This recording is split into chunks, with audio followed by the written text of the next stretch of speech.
A year ago, I took some fig cuttings, I grew them into trees, and then a few weeks ago, I took cuttings from those trees and cloned them by propagating them again. And here's the first update. First, let me show you where I've been keeping them. They've been sitting here on my kitchen floor, and there's some interesting updates. I'm not gonna bring all of them out because there's just far too many, but I'm gonna go over a few things to note. First, if I line them all up, you're gonna start to see some green, which is a good sign. However, that's not the most important thing to look for. If you take a look at all of these cuttings that I have here, one might assume that the one that has the most green growth is the one that is farther along, that shows the most promise, but that's actually not the case.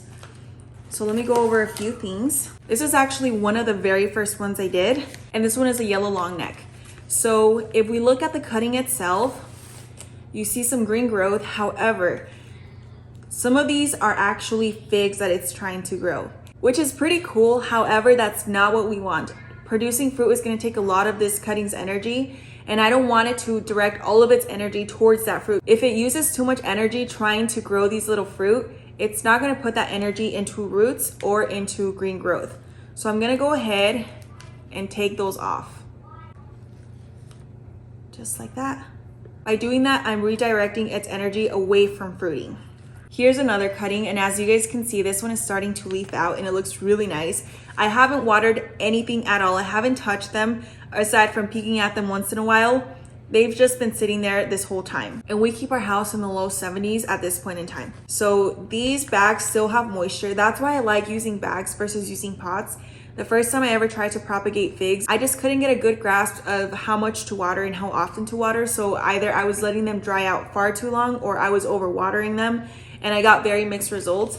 With this method, I don't have to do anything. Up until I go in to transplant them, I don't rewater them at all. Now there is an exception to that rule. The first time I ever propagated them, I poked way too many holes up here. Now I poke a few at the bottom, and that's about it, just to let some of that excess water drain out. But the first time around, because I had poked so many all along the bag, I feel like that made the medium dry out so much faster. On top of that, I feel like I had compacted the soil far too much. This time around, I tried to keep it as loose as possible. Okay, so let's move on to the next cutting. This one's just green. Okay, here's another one with some green growth, and it looks really nice and pretty. And then here's another one with a lot of green growth as well.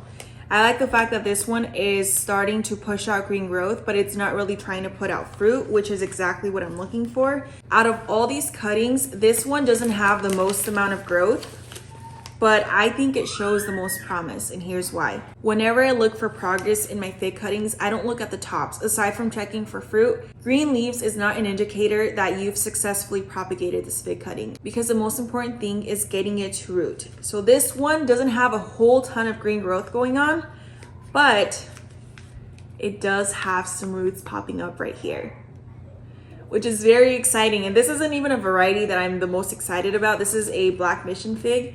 But the fact that it's already rooting is a really great sign. I think there's maybe one or two more that are starting to show signs of roots, and that's actually what I'm looking for. Because this cutting isn't putting all of its energy into pushing out new growth. It's not putting its energy into trying to fruit. It's trying to root, which is exactly what you want.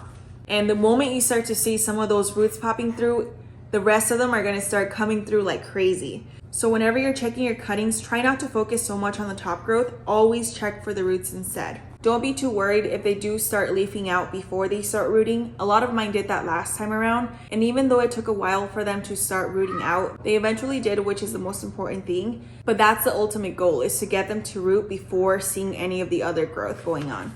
So I'm gonna give you a closer look at these really beautiful roots. Look at those roots right there. And you can also see some of the moisture still in there. I haven't had to water these, and I don't expect to rewater them again. You don't really see roots on this side, but you do see some on the bottom, which is very exciting.